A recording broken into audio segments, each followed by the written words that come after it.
Shalom and welcome to another in our series of podcasts from Temple Beth Am, a dynamic center for conservative Judaism in Los Angeles. This is a recording of Rabbi Adam Kligfeld's weekly Rashi study class. In just a minute, we're going to be on chapter 3 of the book of Shemot. We kind of rushed through the Rashi on verse 16 last week, so we'll start by doing a non-rushed Rashi on verse 16, and then move into verse 17, which is going to have no Rashi, and then 18, where we're going to spend a good amount of time on. Again, Boker Tov, good to see everybody. Here we go. So chapter 3 of the book of Shemot, verse 16. Again, we spent a lot of time on the verse itself, but we had, I think, Sue Chesroni, if I'm not mistaken, read through the Rashi rather quickly. I'll remind you of the verse. I'm still working on the placement of the microphone with respect to my book. Hold on a second.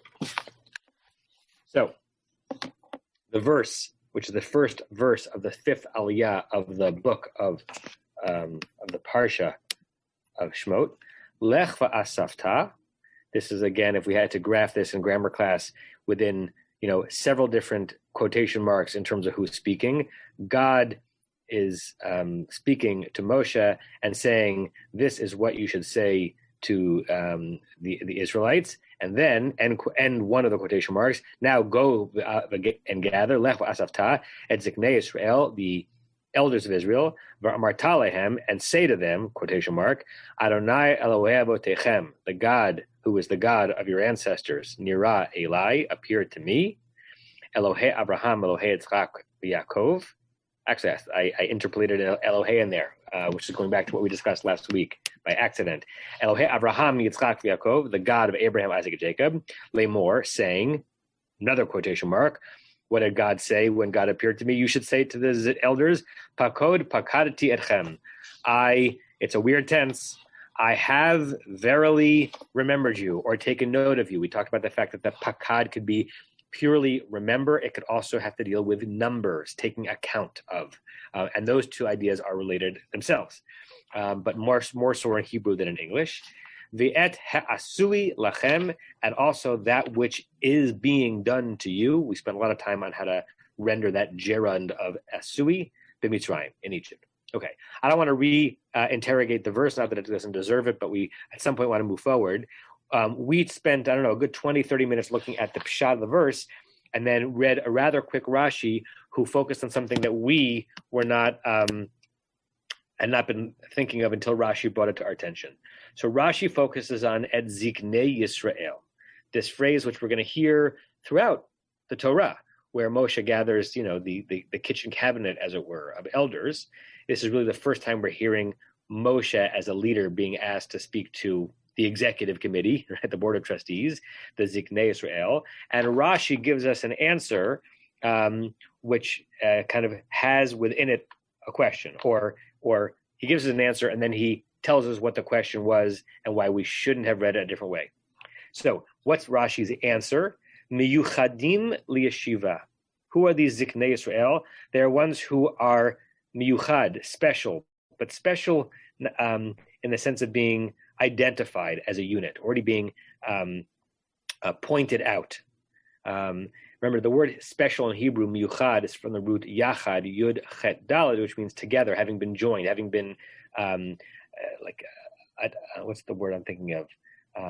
I guess identified as a specific group, liyeshiva, for the purposes of meetings, right? Yeshiva here does not mean a yeshiva, but these are the group of people who were starred as those who would come together for significant meetings. And then Rashi explains what he's thinking. Be'im tomar, and if you should say, meaning this is the problem I had in the verse, Rashi tells you, zikenim stam, that it's just, elders. Meaning, why do I, Rashi, feel the need to say that these zikenim were predetermined, pre-selected, already existing as a group? Hayachaf Sharlo, how could it have been possible, even for Moshe, with God's help, God is about to do some pretty crazy miracles, Le'esov zikenim, to gather all of the elders, shel shishim rabo, of 600,000 people, right? A rabo is a biblical and rabbinic number, which means 10,000. So 60 10,000s is 600,000. That's the midrashic kind of fantasy number of how many Israelites or how many male Israelites or how many male Israelites of a certain age left Egypt. How could you gather all of those Sekenim? Okay, and this is from Masechet Yoma, page 28. So this Rashi is either a something or a nothing. If it's a nothing, he's just telling us, you should have in your mind, reader, that by the time Moshe gets back into Egypt, there's already a board of trustees. There's already a group of elders such that he could identify and bring them together.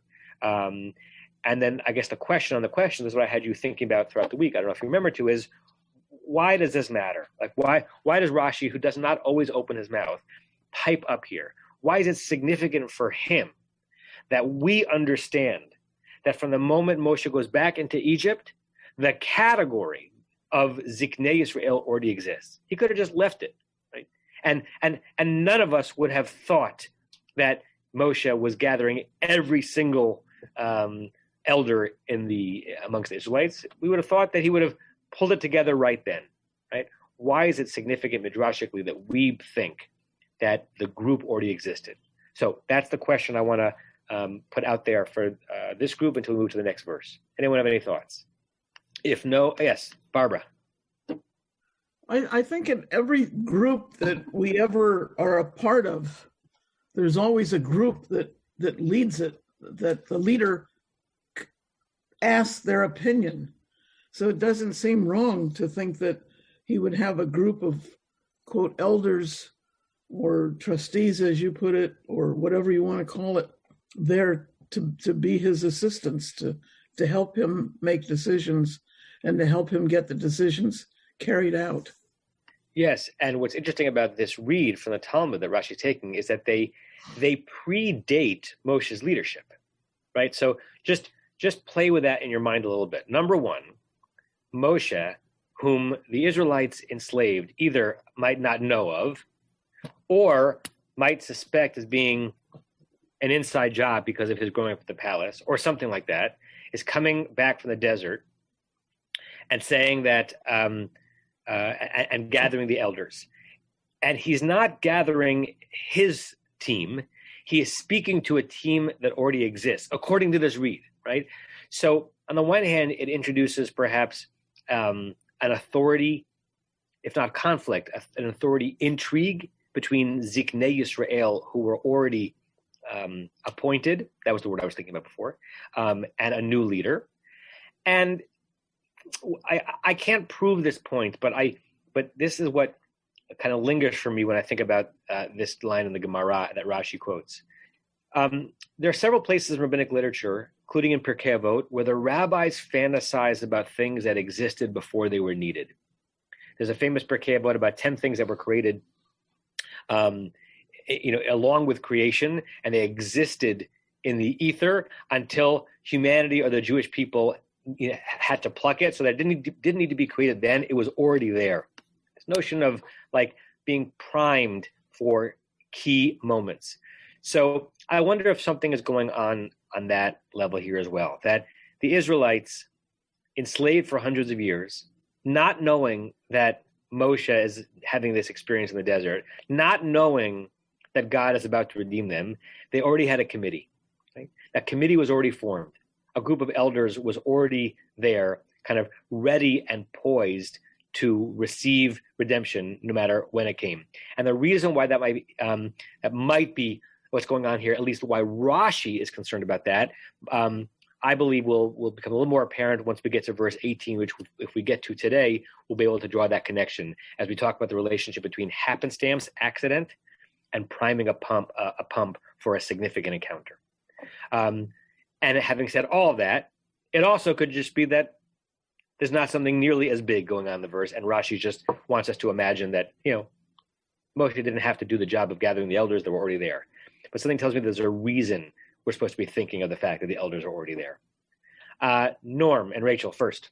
So your hand first. Yes, thank you. Two things. One is, as for the verb, Zilberman translates as Hashem has visited you and seen your treatment. But what I wanted to say about the elders is Rashi very frequently is trying to identify ambiguously or unidentified people. And so the Zakanim, there's a natural question that arises that one of his students can ask, just who are these elders? And he says, this is just a group of leaders that, the Jews had that were running things. That was sort of their legislative body or their board of trustees, as you characterized it. To this day, there are organizations that refer to their leaders as elders, whether or not they're old. And even with us, I think it's Ben Zoma who turned gray as soon as he joined the appropriate council. So I think he's simply saying, the elders, they're an existing group of leaders of the community, and that it doesn't necessarily mean that they're alta cockers. Thank you, Norm. Yeah, good. Larry, Diane?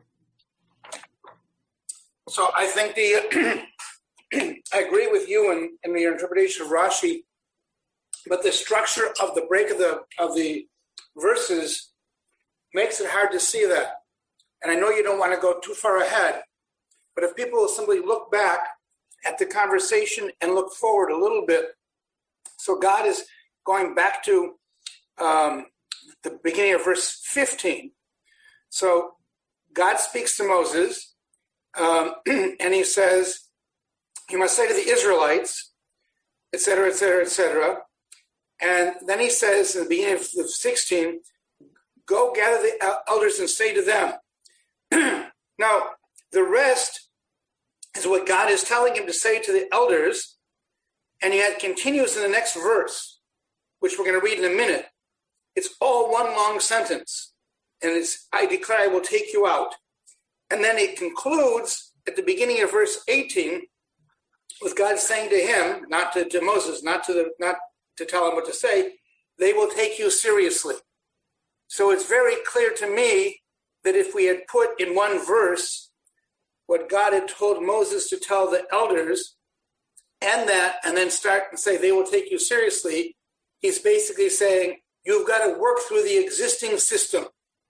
And by virtue of the fact that you're going to promise them that we're taking you out of the land of Egypt and taking you back to Canaan, that's where you will get your credentials, your authority, etc. from. So then Rashi's comment is reinforcing the fact that Moshe is bringing this message not just to Nachschleppers, but to people who will actually need to be convinced of your authority in order to follow you. He's a political operative. He's telling them how to operate in the political system. Yeah, great. And also the Rashi is in verses 18 will use some of the language in that verse to explain why the elders, who apparently were appointed to this position, were naturally inclined to trust him, even though there were plenty of reasons not to trust him. I'm thinking that the Jewish relationship with boards and elders and committees is an interesting one, a fraught one, right? On the one hand, it's the way to lead, and it's the way to have an impact, and it's both a great honor and the bane of one's existence when someone asks you to be on a committee. At one point years ago, I saw an interesting alternate al-chet, in addition to the al-chets that have the machzor, and one of the al-chets, I forgot exactly how it was listed, but for endless committees, right? The al-chet for sitting on committees just for the purpose of sitting on a committee, right? A lot of ingenuity and vitality can kind of die in committee work, but the notion that you have a group of people who are selected to make significant decisions for, the Jewish people has been around since this verse, as it were, right? This is the first committee. Diane? Yeah, so I want to just make a link between verse 15, where God says that his name is God of Abraham, the God of Isaac, and the God of Jacob.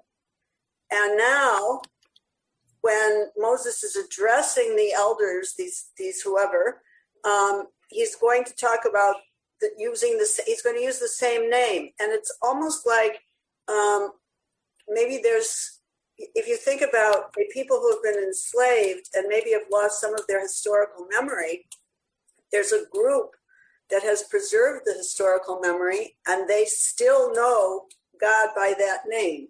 and maybe others don't. Great. I really like that. I had not thought to connect the presence of the Signei Israel with the name by which God is choosing to introduce God's self here. Great. I think it was then next Joanna, and then Barry, and then Rebecca. So it's interesting, if I remember, and I know we don't want to look ahead too far, but if I remember the story correctly, it appears here that the instruction is for the elders to accompany Moses to Pharaoh. I don't think they end up accompanying Moses and Aaron to Pharaoh. I think they do have a meeting with them shortly after this. But in my recall, at least, of the Exodus story, all those times it's Moses and Aaron going alone in front of Pharaoh, not with the elders. And I wonder if there's like an instruction in leadership trying to be passed on here, where, it's about, Moses, you can't do this by yourself. You need to have this, cultivated group of leadership to assist you and to help relay the message to the people and to be your, ally and ambassador in bringing the message forward. And I wonder if that gap is what presents itself in Parshat Yitro when this whole concept of additional leadership is revisited. Yeah, we'll have to remember some of that when we go through Parshat Va'era and Bo, because also without trying to think about it, I can't recall specifically whether or not the Zignei Israel are ever actually there in that moment with Pharaoh, but they are, but they're called to authority or called to task, or Moshe is told by God to call them to authority to task beforehand. And that's a lovely linkage, Joanna, to the message that Yitro. It's almost as if, I never thought about this, that Yitro's message to Moshe, Yitro the man, his message to Moshe about having committees of people to help get the work done and delegate, is reinforcing a subtle message that God gives to Moshe in our verse, right? And that maybe that midrashic expansion highlights that God was trying to tell that to Moshe. Moshe, there is a structure, work through them, as opposed to just, randomly go back into Egypt and gather some old folks. There's a structure, go through them. That's a wonderful connection, Joanna. Thank you for that. Barry? So I'm picking up on what Rashi's doing and on focusing 600,000 males. So how many is the total population?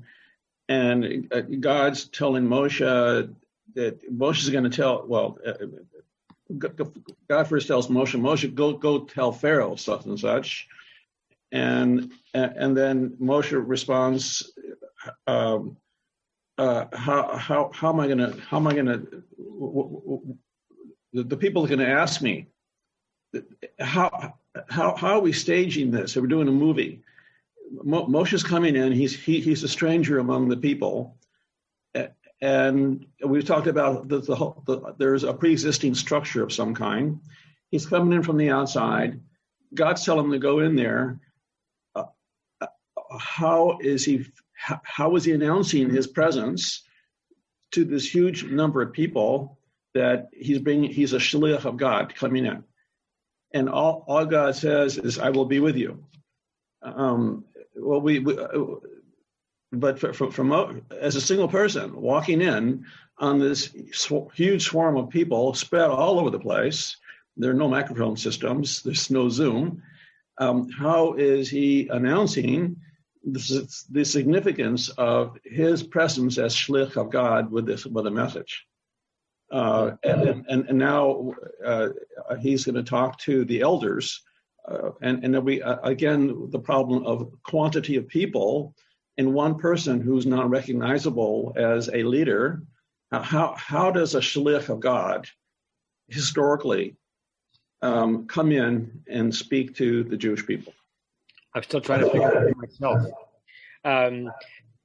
Barry, I heard most of that. At some point, the audio went in and out, so I may have missed some of the subtlety there. But yes, it is. Our people have always tried to figure out how prophecy gets promulgated, right? We talk all the time. If Isaiah were alive today, would anyone listen? right? Like, or some people might say there are Isaiahs out there who sound crazy, and we're not listening to them because we are suspicious of people who speak in God's name, right? Aren't you? Aren't you all, in some ways, properly suspicious of anyone, whether rabbi or person raving on the street who actually asserts of verse that they are speaking in God's name? So it's actually very hard in our era, unless you're in a really a fundamentalist society, which has its problems. It has its effectiveness and its problems, to announce yourself as shliach of the divine and be listened to. Please, just logistically, aside from the recognizability issue, logistically, these huge, more than 1 million people spread all over, a single person come in, and there's no system to communicate with. How does this one person's mouth voice announce to more than 1 million people spread all over the place? How is that done? Yeah. Yes. Good. Right. And that also goes forward to what Joanna was saying in terms of Parshat Yitro and the notion of delegation, just more shoulders to carry the message and to carry the task. Thanks, Barry. Rebecca, and then we're going to read the next verse. So what I wanted to say kind of touches on a few of the things that others have said really already, but that interpretation of Rashi speaks to me in terms of describing what the Israelites were like in Egypt, that contrary to our image of a people that are enslaved and therefore have no congregation or no community really, it's pointing out that they were in Egypt still a community and not just individual slaves. So unlike more modern day slavery. Great. That's a really salient point, Rebecca. There's plenty of midrashic material that tries to understand the phenomenon that after centuries of slavery, there was still a coherent people to be redeemed. We talk about this all the time. How many enslaved peoples? Whether you apply 3% or 83% to the historicity of the story, there are plenty of enslaved peoples in the ancient world who were never heard from again. Right? So the rabbis in different parts of the Gemara imagine, it's because they didn't change their names when they were enslaved, or they kept Tarada Mishpacha, they always went to the mikvah, or they kept one aspect of Shabbat, and that preserved them. And these are the rabbis trying to figure out how does a people without power and a people without agency preserve itself enough so that when there's a redeemer, there's something to be redeemed. Listen, lahavdil elef alfei havdalot, which is a rabbinic way of saying, what I'm about to say is not 1/1,000,000th, in scope to what we're discussing, but Jewish leaders have been wondering for the last 13 months or 14 months, how do we preserve a community through pandemic so that when there's a redemption, there's still a coherent group to be redeemed? What does it mean to be Temple Beth Am 24 months after the last time Temple Beth Am met in person? Et cetera, et cetera. So what you're referring to, Rebecca, and what may be happening in this very short Rashi that we're still lingering on, is yet another way of explaining how they organized themselves and preserved themselves and perpetuated themselves such that when the person they didn't know was going to arrive, Moshe, comes, there's a system.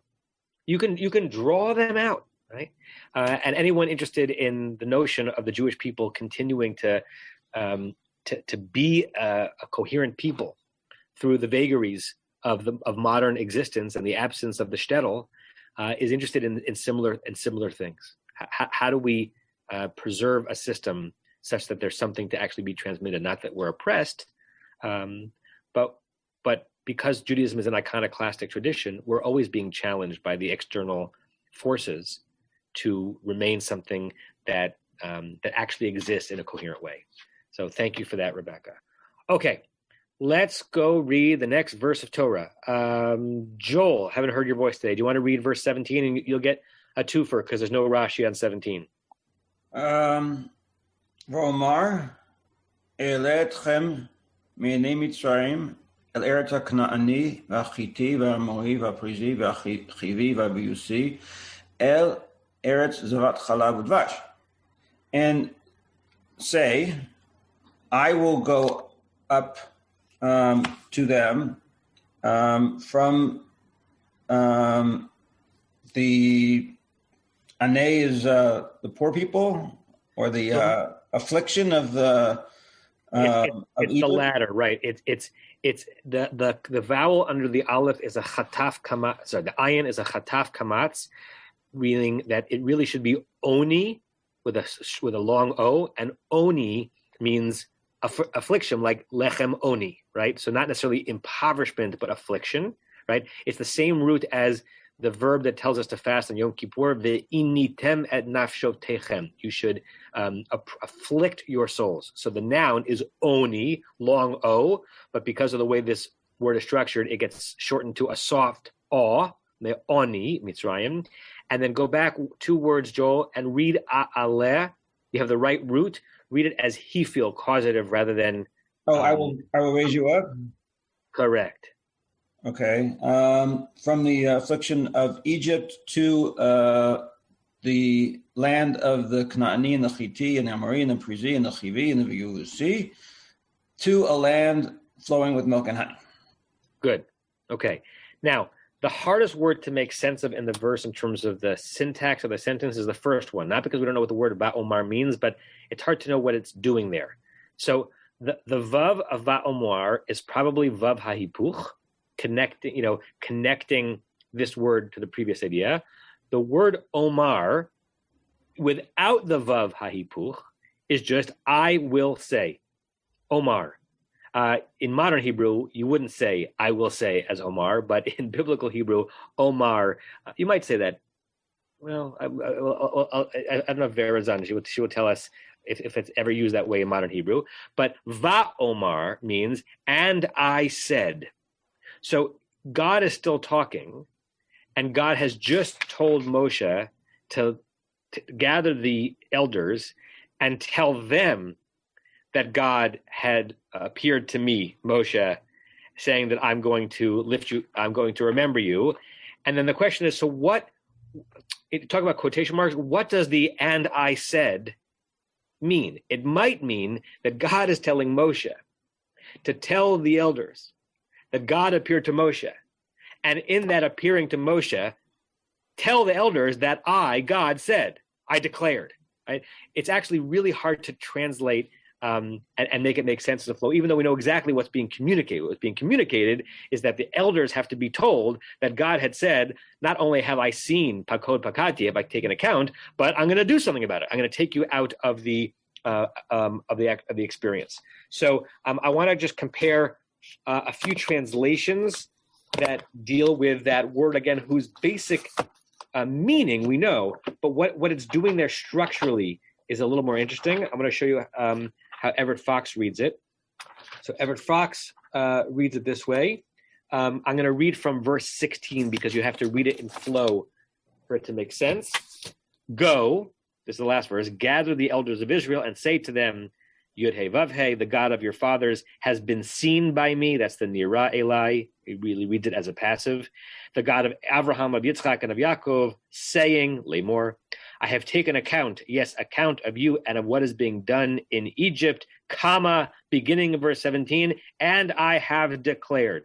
So the Va'omar is within that last quotation mark, God telling Moshe to tell the elders that God had appeared to Moshe, and in that appearance, God declared, and I have declared. That have declared is an interesting addition in the English, like suggesting that it's remembering something that God had said. JPS translates it a little bit differently. I'll read it because I happen to have it. If I can get there quickly. JPS reads it like this, starting with 16. Go and assemble, gather, the elders of Israel and say to them, the Lord, the God of your fathers, the God of Abraham, Isaac, and Jacob has appeared to me and said, I have taken note, that's pakod pakati, of you and of what is being done to you in Egypt, and I have declared. Actually, it's verbatim. I didn't realize that. JPS translates this exactly as Everett Fox. And I have declared, I will take you out of the misery of Egypt to the land of the the Canaanites, etc. I see a couple of hands up, and let's see what people have to say. Either, I don't know if you're talking about Omar or something else. Renee, and then Larry, Diane. So Saperstein translates it, and it starts the sentence with a capital "and." I have said, I shall bring you up from the affliction of Egypt to the land of the Canaanite, Hittite, Amorite, says the Hivite, and Jebusite, to a land flowing with milk and honey. And I have said. Okay, so it's a slightly different than declare, but more plain, because the root lomar does mean to say or to speak. Good. Larry, Diane? Well, first the translations with punctuation, which makes the point that I tried to make previously. So Alter, going back to verse 16, puts the quotes of what it is God is telling Moses to say, quote, I have surely marked what is done to you in Egypt, and I have said, I will bring you up from the abuse of Egypt in the land of the Canaanite and the Hittite and the Amorite and the Perizzite and the Hivite and the Jebusite to a land flowing with milk and honey, end quotes, end double quotes, and single quotes. And I won't read it because the quotations are exactly the same in Kaplan. But this is all part of what Diane was trying to say as well. There's a secret password, and the elders know the password. And how do they know the password? They know the password from what God told Abraham way back in chapter 15 of Bereshit, and they know it from what God told Jacob when he was going down to Egypt in chapter 46. So God has passed these messages along. They've been passed along to the elders. And so if you say these words in the quotations, they will say, this guy is the real thing. He's got the code, the password. Good. So remember that on verse 18, because Rashi plays around with this notion of a password, and then there's something not in the Rashi. I'm saying it out loud, so I remind myself to say it, that it's a gloss on Rashi that doubles down on the significance of not only the password, but something about Moshe's life story that was organized in such a way so that he would have this particular password and they would listen. So good. So you're Baruch Shekivantem, you're kind of anticipating Rashi on verse 18. Anything else on this verse, which again, Rashi is quiet on? Everything else that Joel translated was exactly right. Anything else, Joel? Oh, I mean, the thing that stood out to me is this one Eretz or is this two Eretzes? Aha. Eretz Haknani, Eretz Zavat Chalav Udvash. And if it's the same Eretz, then what is the significance? Is he giving like the good part of the Eretz and then the bad part, or the bad part and then the good part? Or what's the significance of the two different descriptions? Yeah. It's a good question. I never thought about that before. I'm based on your question, I'm interested in how Onkelos deals with it. So this is hard to say. It's hard to actually say out in English because of this grammatical point. Eretz means land. Haaretz means the land, makes it a definite article. But once you add Eretz Haknani, like you have rendered Eretz as definite once you add in the ha of Knani. So even though it doesn't say Haaretz, it's if in smichut like this in Hebrew, if the second word which modifies the first word is definite with a ha, then the whole phrase is definite, right? So it's El Eretz Haknani v'Hachiti v'Hamari. It's not just a general. It's not just the concept of the Platonic land. It's a very specific land, okay? And then in the second mentioning of it, El Eretz Zavat Chalav Udvash, Eretz is not definite. There's no ha, and it's not Eretz Eretz Hachalav, right? It's not made definite with a definite article, but it's somehow made definite by its description. Why is it interesting? Onkelos translates the first one as La Ara. The Aleph Resh Ayin in Aramaic is interchangeable with Aleph Resh Tzadi in Hebrew. The Tzadi turns to an Ayin in Aramaic. So land, not definite, and not la'ara haknani or hachiti, just araknani. But in the next one, for the land flowing with milk and honey, Onkelos translates it as le'ara with an aleph at the end, and the aleph at the end of an Aramaic noun is a definite article. So for some reason, on the second mentioning of Eretz in this verse, Onkelos adds in a definite article, which is not, it's implied in the Hebrew, but not present in either one, and he only puts it in the second one. I have no idea why, but your question brought my attention to it. Are we supposed to be imagining this as I think we all understand the pshat to be, two different descriptions, one kind of geographical and one, topological or botanical or of the same land, or is this somehow being describing two adjacent territories? I think Jewish existence understands it as the first one, but the absence of the definite articles leaves a question out there. Let's see, Sue and then Tova. Well, maybe I missed something, but they're not mutually exclusive descriptions of this. It's not as if it has to be one land or two land. They're being occupied and flowing tells you kind of why it's occupied by all of these peoples. They're not mutually exclusive ideas. Not at all. Oh, you're saying that the first one tells you where to find it on the GPS, and the second one tells you why it's populated by so many people because it's a rich and good land? Yeah, exactly. Interesting. Good. Tova?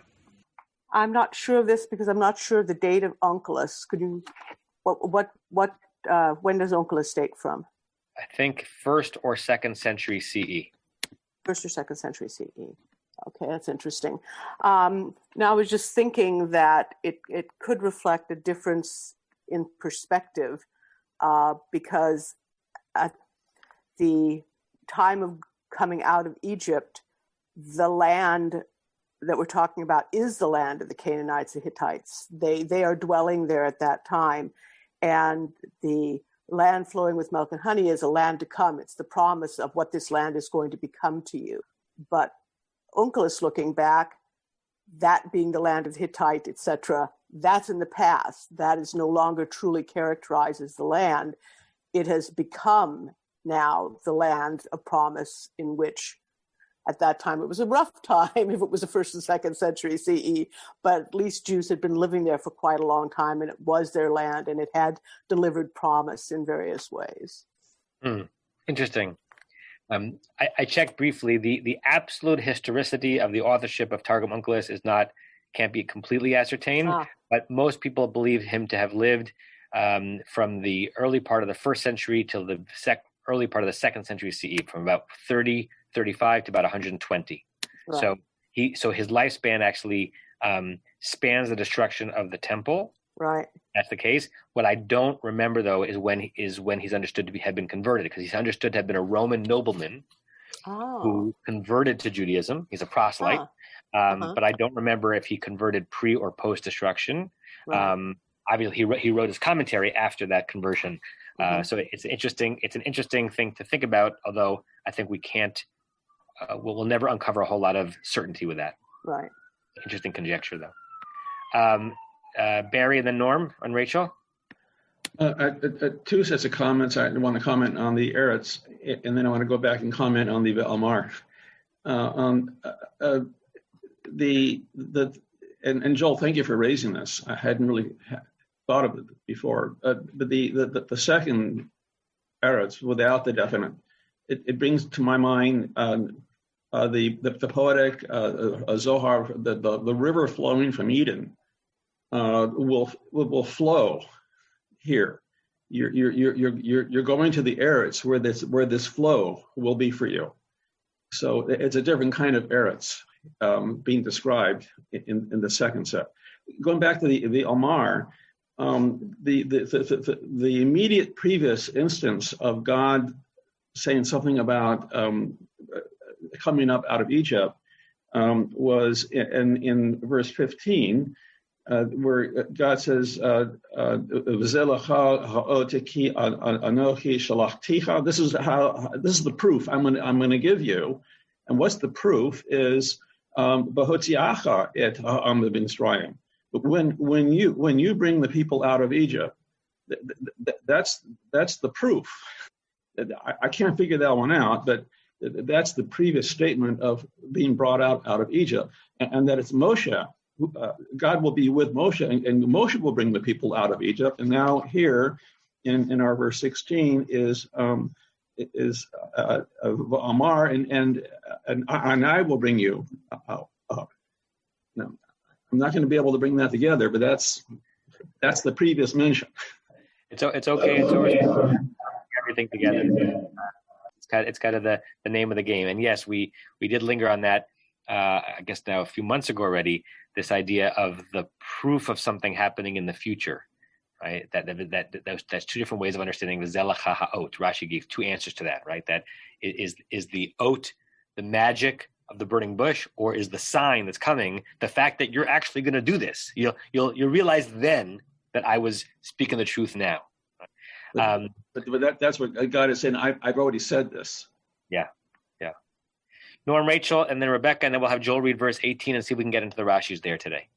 I think Moshe is promising the elders that I'm going to take you out of this narrow land that is geographically inhospitable except for one very narrow valley, spiritually inhospitable, and completely based on an economy dependent on large numbers of slaves. Not only Bnei Israel are slaves, but many others are slaves.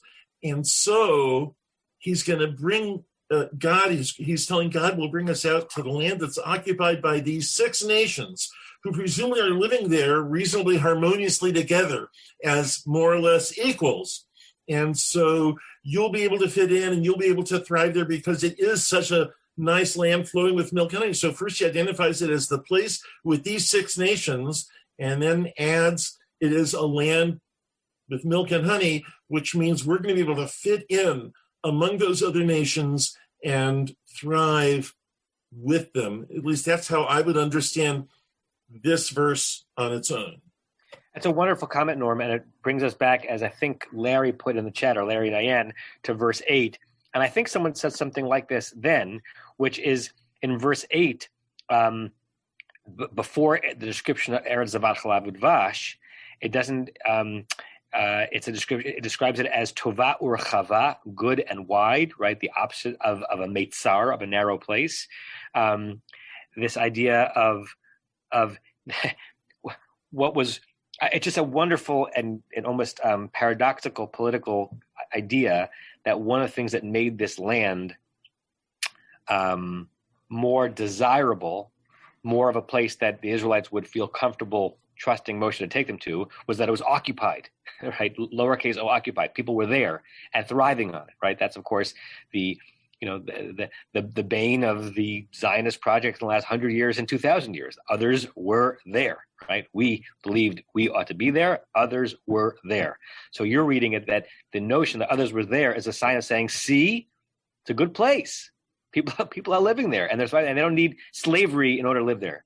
It's a really interesting comment, particularly as you think about what the word Mitzrayim means.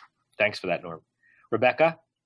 So I wanted to say basically the same thing, but I just wanted to point out in addition that there's a parallel here going from Oni to Zavat Chalav Udvash and then Mitzrayim, which is the people in Egypt and the other peoples of Canaan, but basically the same idea.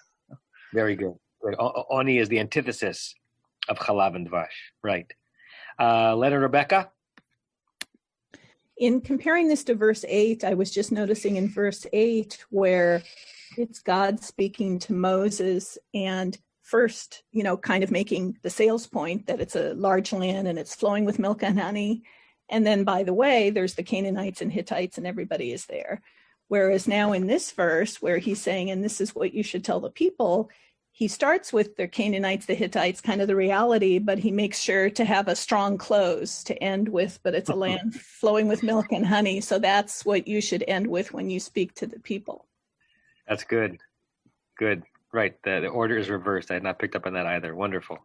I love studying Torah with you folks. You see things that I could read the verse, and Rashi could read the verse 100 times and not see it the way you see it, which is why studying it with other people is such a satisfying experience. Lovely. Okay, Joel, please read verse 18, and we'll at least dip our toes into the Rashi, which we've already kind of anticipated a bit.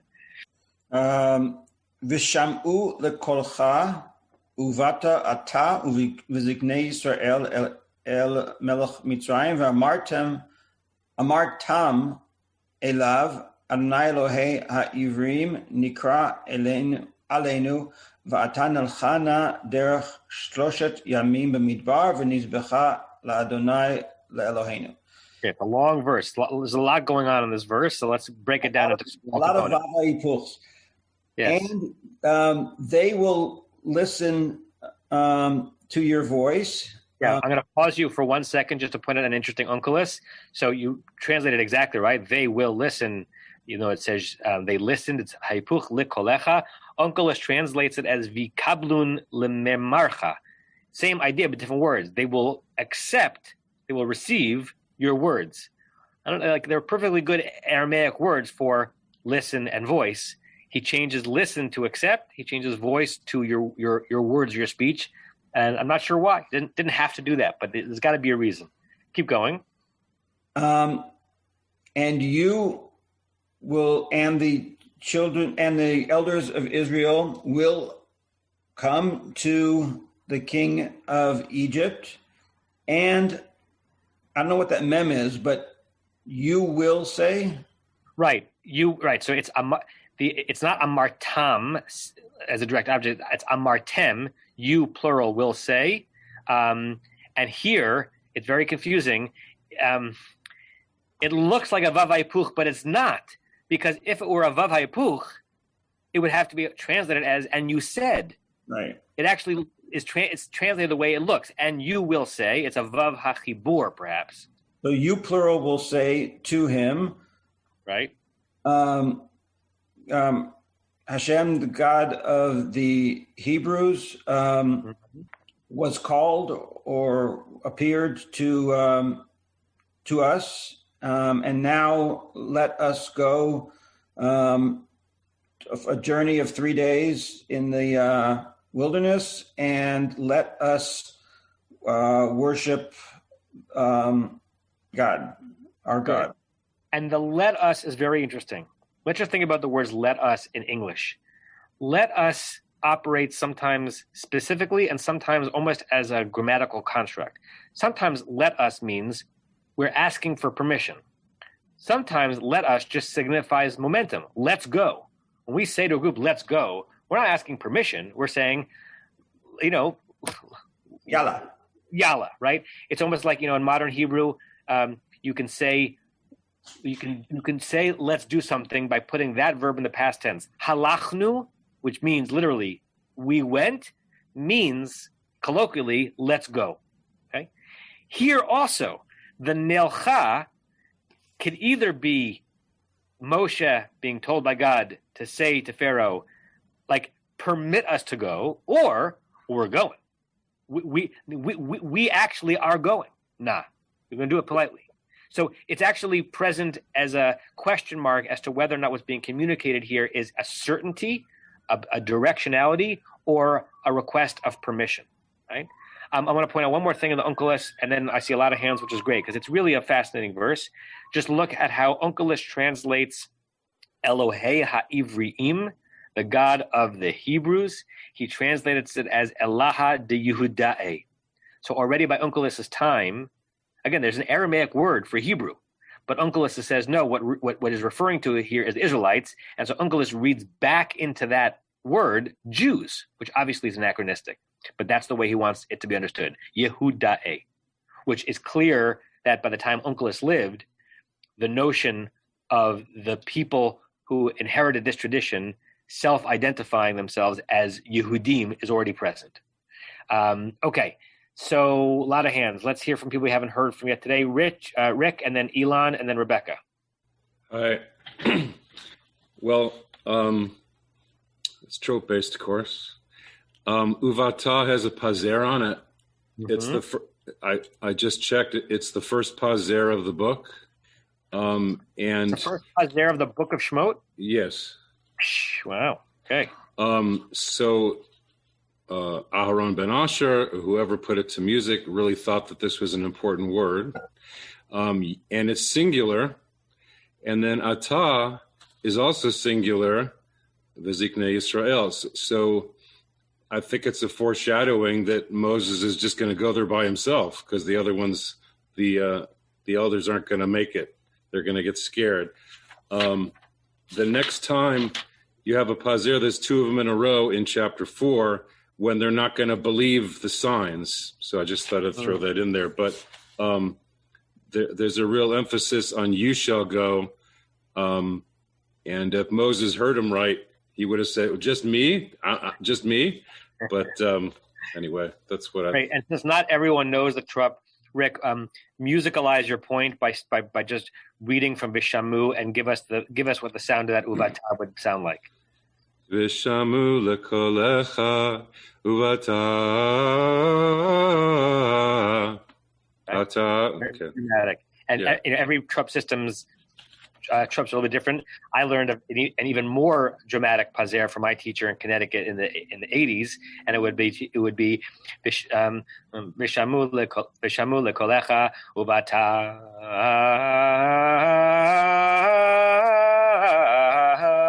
Right? If you do a pazer slowly, it takes a long time. And I love that you pointed out the interesting grammar of the word atah, because the way Hebrew grammar works is that in a past tense and a future tense verb, you don't need the pronoun because it's built into the verb. So uvata already means and you will go. Singular. Uvata ata means and you will go. And you can answer it grammatically or you can answer it midrashically. Grammatically, you could say, why is the ata there? I mean, it's hard to know which is the chicken, which is the egg here. Since the verb is singular, there had to be a singular pronoun, uvata ata.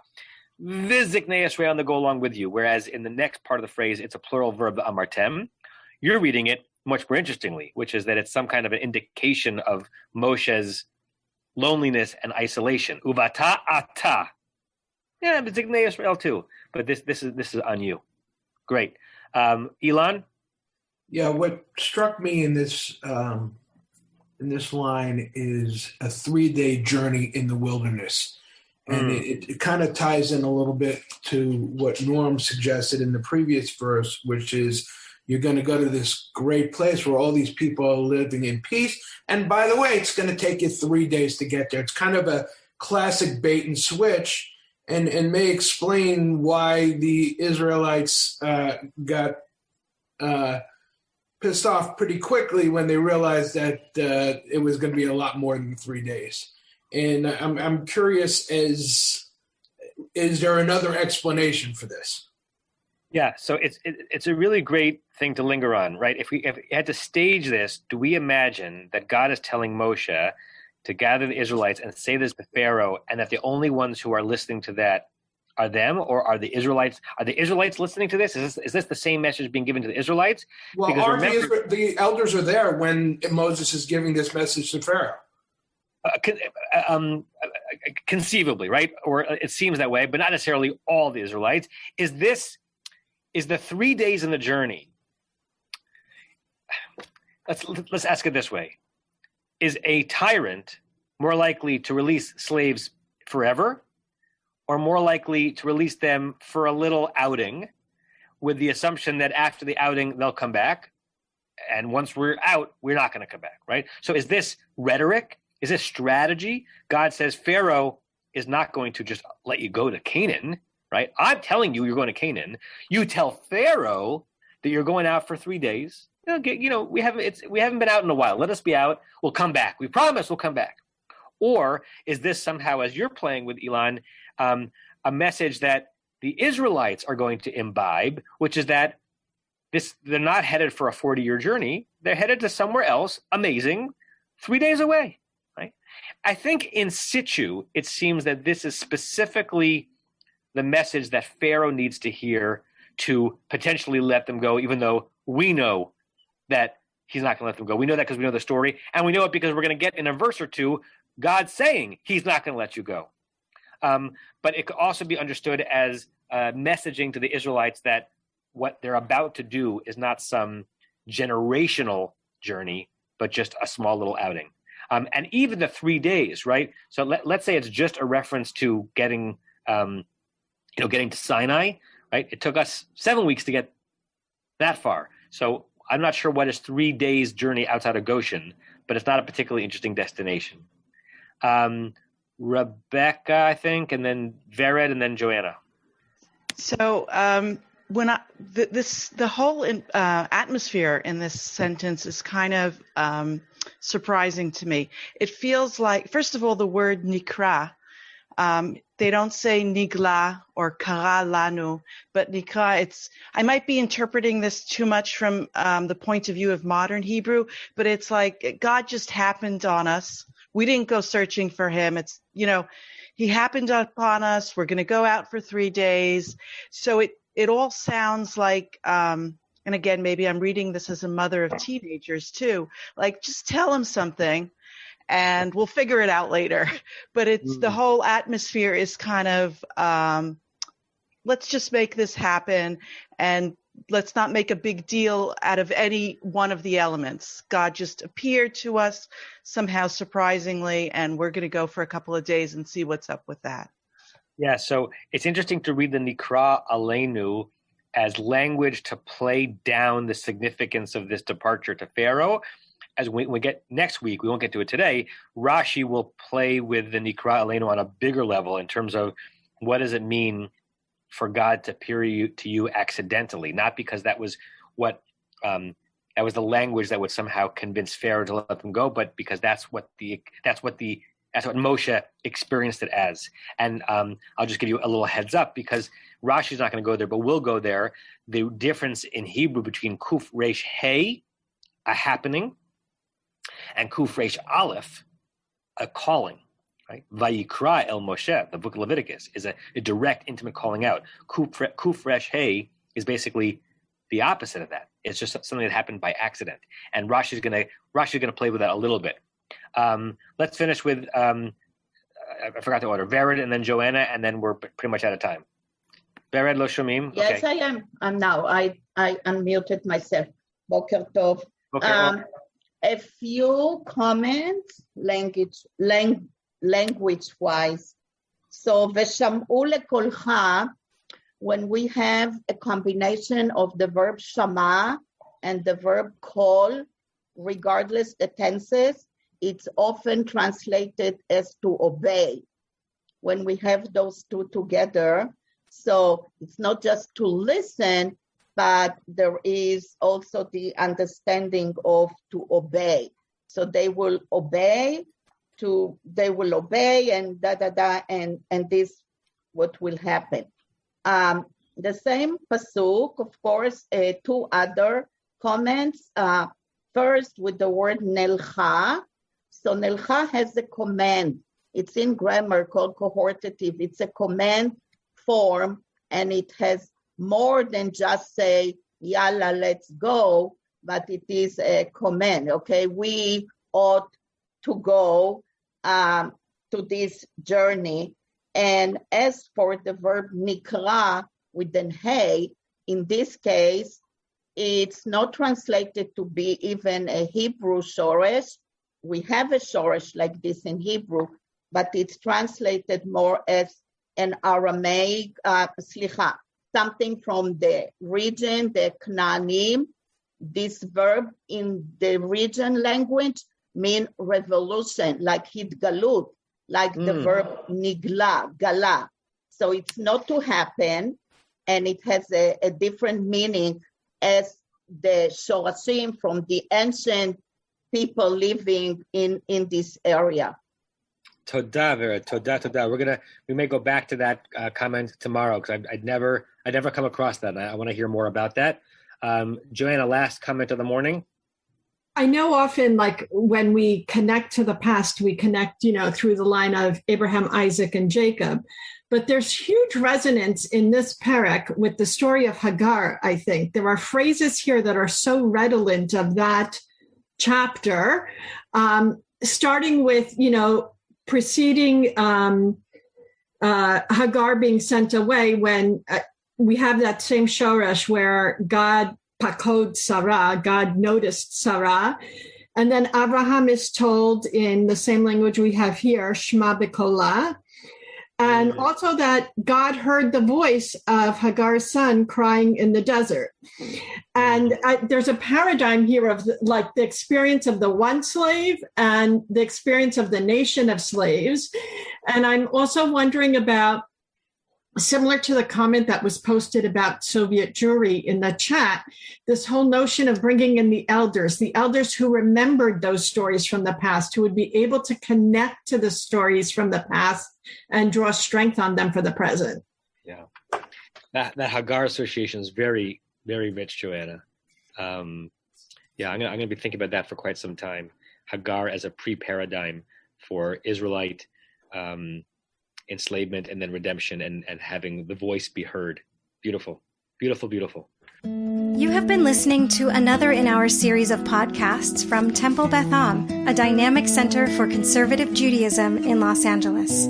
If you enjoy these podcasts, we invite you to write a review on the Apple Podcast site or wherever you get your podcasts. For more information about Temple Beth Am Los Angeles, go to tbala.org.